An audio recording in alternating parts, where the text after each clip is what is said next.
Hi, I'm Lizzie and this is Laura, and we've recently sailed on board P&O's Iona on a 7-day Norwegian Fjords itinerary. As you can see, we are now back home, and here's what we got up to on our final day, day 7, and how disembarkation went. This was a 7-day cruise, so do check out our channel for the rest of the videos from this cruise. And if you don't want to miss what we get up to on future cruises, please make sure you're subscribed. After a late night last night, we decided we were getting up early today to continue to film our ship tour. The ship tour will be available on our channel soon. We were very surprised to see that there were quite a few people around, considering it was 6 AM. While we were out and about filming, we found another cruising duck, which we were very excited by. We took that with us and headed into the quays to have our breakfast. For breakfast this morning, I had waffles again, and I enjoyed those with some syrup. And I just went and had another omelette, and I think it was a sausage that I had with it because I just like having a bit of a pick. On this cruise, we have found that if you have breakfast in the quays at around 8 AM, it's pretty quiet in there and you can easily get a table. However, later on it gets very busy and there aren't any available tables. We have enjoyed our couple of breakfasts that we've managed to have in there. On our way back out of the quays, we re-hid the duck for somebody else to find. We put it somewhere we thought was fairly obvious, so we're pretty confident that there'll be a happy child somewhere on the ship a bit later on today. As we'd only had a few hours sleep the night before, we decided then to pop back to the cabin and have a bit of a nap before our parents were up and ready to go out and about on the ship. So we did that and just relaxed for a bit. Once we felt a little bit more refreshed, we got ourselves back up again and headed up to the Sky Dome to meet our parents. They had already been up and had some breakfast in the buffet. So we joined them for a drink in the Sky Dome and we played a few games of cards in there because we need to bring our tournament to conclusion. We sat in the Sky Dome for quite a while. We got ourselves a nice comfortable table and we were just enjoying the atmosphere while we were in there. So we then decided to grab some lunch. We headed to Taste 360. We just put a selection of bits and bobs on the plate and we shared it between all of us. We then decided we needed a bit of exercise, so we just went for a walk around the ship and around the prom deck outside, and then we had to go and pick up the alcohol from the duty-free shop that we had ordered on the first sea day. There was a little tiny queue when we got there. I think we just hit it at the wrong time, to be honest, and you did need your receipt to pick up your items. There was someone in the queue in front of us who had lost their receipts. They got sent to reception to get a printout of what they had bought. The process was pretty quick and efficient. You just handed your receipt over to the staff that were waiting there and they boxed your order up for you and then sent you on your way. We headed back to the cabin then just to drop the bottles off because they were quite heavy to carry, and then we just continued to have a little wander around. We noticed that after that point there wasn't another queue back at the duty-free shop again, so it just happened to be the time we decided to go there. Then it was time for the dreaded last day task of packing. So we headed back to the cabin where we packed all of our things and we did squeeze in another short nap. We also noticed that we could hear the foghorn, and it was the actual foghorn this time. So we popped down to our mum and dad's cabin to have a look out from their balcony, and it was very foggy and it just seemed to have come from nowhere. I then did something that I have never done before on a cruise, which was visit the laundry room. I had a dress that I thought needed ironing, but actually when I got to the laundry room, I read the label and it said do not iron. So I didn't even really need to use it. But our dad did need to iron a shirt, so we took advantage of the free ironing facilities.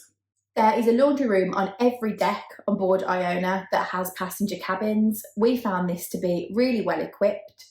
There were lots of washers and dryers in there, as well as 2 ironing boards with irons, and it was really simple to use, all pretty self-explanatory. After that, we returned back to our cabin. We needed to get ready for the evening and we needed to throw a few more things into our suitcases. We headed to our mum and dad's cabin to grab them because we wanted to get up to the Sky Dome early today to watch Tribu. When we got up to the Sky Dome, it was very, very busy in there. There weren't any seats, but we did manage to find a spot where we stood near to a family, so we were able to see over their heads really what was going on up there. And then they very kindly moved so Mum and Dad could sit down. So that was really good of them. Yeah. We have seen Tribu before, a couple of times, I would say, and the premise of it hasn't changed at all, but it doesn't get any less impressive to watch. The acrobatics and skills that are on display during this show are just so good. After Tribu had finished, we left the Skydome and headed to the glass house just to have one last glass of nice wine. While we were sat in there, we joined the queue on my holiday for the Opal restaurant. We've never eaten in the Opal restaurant before, so we thought it'd be a nice try. It was a really good atmosphere in the glass house, and it was really nice to be able to hear the busker singing down below. He has had a very good reception all through the cruise, and lots of people have given him very high praise. It took us about 30 minutes to get called down to the restaurant for our table. Opal is one of the smaller dining rooms, so there aren't as many seats in there. So if the queue does look a bit shorter for it, it is worth noting that it may still take a bit of time. We really like the decor in the Opal restaurant, and we think it's really nicely set out. We did find it quite hot in there. I don't know if it was like that all around the ship or whether it was just in that specific restaurant. I really enjoyed my dinner tonight. It's probably one of the nicest meals I've had in the main dining room on a P&O ship for some time. For starter, I had the chicken satay, and I have had this on other ships before, and it was really enjoyable. And then for my main, I had the sweet and sour chicken, and again, this was a really nice dish. It was very nicely cooked, and it was really hot and fresh tasting. And for my dessert, I just had some ice cream to finish off. And I did my usual self on the last night of the cruise, where I decided I'm really full. So I went for tomato soup for my starter, which, to be honest, is just the standard P&O tomato soup, which I always enjoy. Then I had a bit of a curveball and went for the wild mushroom risotto. Not a dish I would usually choose. It was enjoyable, but I don't know if I'd have it again. I was quite jealous of Mum's dinner because she went for the surf and turf. Mum had 2 pieces of steak on her plate and lots of prawns, and she said it was delicious. While we were finishing dinner, we did notice that the sun was setting and it was a really beautiful sunset outside. I hurried up to see if I could get out onto the promenade deck to get a video of the sun setting. By the time I got up there, I mostly missed it, but I did get a little clip, and it was honestly absolutely beautiful. When we left the Opal restaurant, we headed towards Brody's. Next destination after there was the theatre, so we thought it was an easy place to sit as it's very close, and we just sat and had a drink in there. Again, it was pretty easy to get served at the bar, and we actually strangely don't mind getting served at the bar and then taking our drinks back to our tables. It's okay because there's a group of 4 of us, but I think it'd be quite annoying if there was only the 2 of us and one person was being constantly left on their own. In the theatre tonight, the Headliners Theatre Company were performing a show that we have never seen before, and that show was Sky's the Limit. We were very excited that we were going to get to see something new to us, and we were so intrigued as to what this was going to be like. Without giving too much away, the show is set in an airport and involves planes. We thought it was okay. It was a typical Headliners type of show, and it was nowhere near as good as Greatest Days. However, it was an enjoyable way to spend 45 minutes. After the theatre, we just popped back into Brody's to finish off the cards tournament because we weren't satisfied with where we were at. We played a couple more rounds, and we know what you've all been waiting for, to find out who were the winners. And unfortunately, it was neither of us. Our mum and dad actually got joint top score, and they absolutely thrashed us. We were miles off, so we could have been playing all night and we'd have never caught up to them. While we were in Brody's, the bar actually shut, and they did come round and ask everybody if they wanted another drink, which we said no, but then we changed our minds, so we headed down to the clubhouse and picked up one more drink. For some bizarre reason, we all then decided that we were a little bit peckish, even though clearly none of us were, and we wanted to go to the late night buffet, We were really disappointed with what was on offer at the buffet tonight. It was possibly one of the most bizarre late night buffets I've ever witnessed. I've never before seen a hard-boiled egg curry, but that was on offer in this buffet this evening. Like we said, we weren't particularly hungry, so it wasn't a massive disappointment, but it was definitely not a great selection. We then headed back to our cabin because we still needed to put our luggage out to be collected. We really like that on Iona, you don't have to put it out until before 2 a.m.